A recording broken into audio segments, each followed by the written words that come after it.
Hi hello ಎಲ್ಲರೂ ಹೆಂಗದಿರಿ? ಎಲ್ಲರೂ ಆರಾಮದಿರಿ ಅಂತ ತಿಳ್ಕೊಂಡು ನಾವು ಆರಾಮದೀವಿ ನೋಡ್ರಿ. ಇವತ್ತು ನಮ್ಮ ಬ್ಲಾಗ್ನಾಗ ಅಮಾಸಿ ಬ್ಲಾಗು ಮತ್ತು ಶಿವರಾತ್ರಿ ಬ್ಲಾಗ್ ಎರಡು ಬರ್ತೈತೆ ನೋಡ್ರಿ.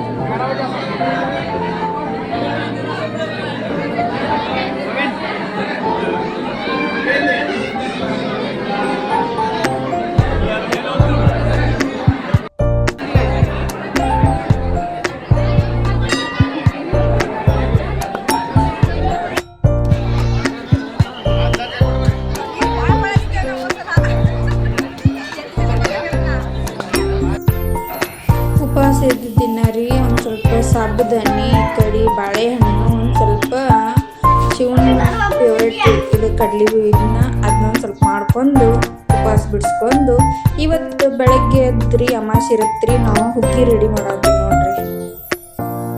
ಹುಗ್ಗಿ ಮಾಡೋ ರೆಸಿಪಿ ನಿಮಗೆ ಏನಾದರೂ ಬೇಕಾದ್ರೆ ಮತ್ತು ಲೆಂತಿ ಬ್ಲಾಗ್ ಮಾಡಿ ಹಾಕ್ತೀನಿ ರೀ. ಈಗ ನಾನು ಅರ್ಜೆಂಟ್ ಒಳಗನ ಶಾರ್ಟ್ ಕ್ಲಿಪ್ಪಿಂಗ್ಸ್ ತೊಗೊಂಡು ಹಾಕಾಕತ್ತೇನೆ ನೋಡ್ರಿ. ಅದು ಒಂದು ಸ್ವಲ್ಪ ಕಾಳಾಗನ ರೀ ಮಿಕ್ಸಿಗೆ ಹಾಕ್ಕೊಂಡು ರುಬ್ಕೊಂಡು ನೋಡ್ರಿ. ಇದ್ರಾಗ ಒಂದು ಸ್ವಲ್ಪ ಕೊಬ್ಬರಿ ಗಸಗಸಿ ಹಾಕೊಂಡು ರುಬ್ಕೊಂಬಂದ್ರೆ ಮಸ್ತ್ ಆಗುತ್ತೆ ರೀ. ಅದೆಲ್ಲ ಆದ್ಕೂಳೇನ ರೀ ಒಂದು ಸ್ವಲ್ಪ ಇದನ್ನು ಮಾಡ್ಕೋಬೇಕು ನೋಡ್ರಿ. ಏನಂದ್ರೆ ಒಂದು ಕುದಿ ಆದ್ಕೂಳೇನ ರೀ ಈ ಎಲ್ಲ ಮಿಕ್ಸಿಗೆ ಹಾಕೊಂಡ್ಬೇಕು ನೋಡ್ರಿ. ಒಂದು ಸ್ವಲ್ಪ ಗ್ಯಾಸ್ ಹಚ್ಚಿ ಒಂದು ಕುದಿ ಆದ್ಕೂಳೇನ ರೀ ಇದೊಂದು ಬೆಲ್ಲ ಹಾಕೊಂಡು ಕೂಡಿಸ್ಕೋಬೇಕು ರೀ. ಒಂದೊಂದು ಕ್ಲಿಪ್ಪಿಂಗ್ ಹಂಗೆ ಬಿಟ್ಟೇನಿ ರೀ. ಯಾಕಂದ್ರೆ ರೀ ಅದು ಅರ್ಜೆಂಟ್ ಮಾಡ್ಬೇಕನ್ನ ಹಿಂಗೆ ಇದನ್ನ ಏನು ವಿಡಿಯೋ ಮಾಡಾಕತ್ತೇನೆ ಅಂತಂದು ಹಂಗೆ ಮಾಡಾಕತ್ತೇನೆ ರೀ. ಕ್ಲಿಪ್ಪಿಂಗ್ ಎಲ್ಲ ಮಿಸ್ ಆಗ್ಯಾವ್ರಿ.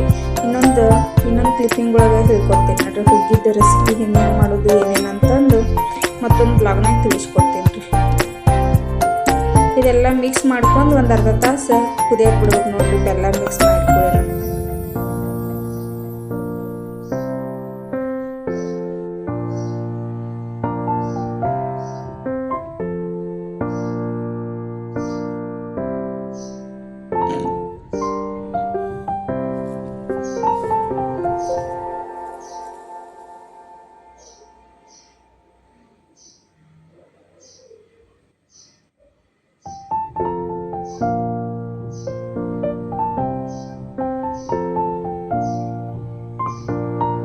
ಇದೊಂದು ಅರ್ಧ ತಾಸು ಕುದಿ ಟೈಮಿಗೆ ರೀ ಒಂದು ಸ್ವಲ್ಪ ಸ್ಪೂನ್ ತೊಗೊಂಡು ಮಿಕ್ಸ್ ಮಾಡ್ಕೊತ ಇರ್ಬೇಕ್ರಿ. ಇದನ್ನ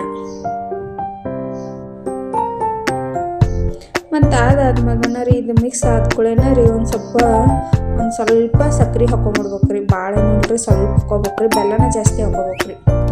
ಅದು ಒಂದು ಕುದ್ದಾದ್ಮ್ಯಾಗನ ರೀ ಈ ಕಡೆ ನಾವು ಅರ್ಧ ಲೀಟ್ರ್ ಹಾಲು ಇದನ್ನು ಮಾಡಿ ಕಾಸ್ಕೊಂಡು ಇಟ್ಕೊಂಡಿ ನೋಡ್ರಿ. ಅದನ್ನು ಮಿಕ್ಸ್ ಮಾಡ್ಕೋಬೇಕು ನೋಡ್ರಿ. ಹಿಂಗೆಲ್ಲ ಮಿಕ್ಸ್ ಮಾಡ್ಕೊಳ್ಳೋಣ ರೀ. ಈ ಕಡೆ ಗೋಡಂಬಿ ಬಾದಾಮಿ ತುಪ್ಪನ್ಯಾಗ ಶಿಸ್ತಾಗಿ ಹುರ್ಕೊಳಕತ್ತೀನಿ ನೋಡ್ರಿ. ಅದನ್ನ ಹುರಿದಾದ್ಮ್ಯಾಗನ ರೀ ಇದ್ರೊಳಗೆ ಮಿಕ್ಸ್ ಮಾಡ್ಕೊಂಡ್ಬಿಡ್ಬೇಕ್ರಿ. ಈ ಬ್ಲಾಗ ಯಾರಿಗಾರ ಇಷ್ಟ ಆದ್ರೆ ಲೈಕ್ ಮಾಡಿರಿ, ಕಮೆಂಟ್ ಮಾಡಿರಿ, ಶೇರ್ ಮಾಡಿರಿ, ಬೆಲ್ ಐಕನ್ ಕ್ಲಿಕ್ ಮಾಡ್ಕೊರಿ. ಮುಂದಿನ ಬ್ಲಾಗ್ ಮತ್ತು ಹೊಸ ಬ್ಲಾಗು ನಿಮಗೂ ನೋಡಕ್ಕೆ ಬರುತ್ತೆ ರೀ. ಇಷ್ಟೆಲ್ಲ ಮಿಕ್ಸ್ ಮಾಡ್ಕೊಂತಿದ್ದಾದ್ಮ್ಯಾಗನ ಈ ಕಡೆ ತುಪ್ಪನ್ಯಾಗೆಲ್ಲ ಕರ್ಕೊಂಡು ಇಟ್ಕೊಂಡಿ ನೋಡ್ರಿ. ಅದನ್ನು ಮಿಕ್ಸ್ ಮಾಡ್ಕೋಬೇಕು ನೋಡ್ರಿ ಹುಗ್ಗಿ ಒಳಗೆ. ಹಿಂಗೆಲ್ಲ ಮಿಕ್ಸ್ ಆದ್ಕೊಳ್ಳೇನ ಒಂದು ಸ್ವಲ್ಪ ಸ್ಪೂನ್ ತೊಗೊಂಡು ಮಿಕ್ಸ್ ಮಾಡ್ಕೊಳ್ಳೇನ ಒಂದು ಚಿಟಿಕೆಷ್ಟು ಉಪ್ಪು ಹಾಕೋಬೇಕ್ರಿ. ಚಿಟಿಕೆಷ್ಟು ಉಪ್ಪು ಹಾಕ್ಕೊಂಡು ಇದು ಒಂದು ಕುದಿ ಬಂದ್ಕೊಳ್ಳೇನ ಇದ್ರ ಮ್ಯಾಗ ಟೋಪನ್ ಮುಚ್ಚಿ ಹುಗ್ಗಿ ರೆಡಿ ಆಗುತ್ತೆ ನೋಡ್ರಿ.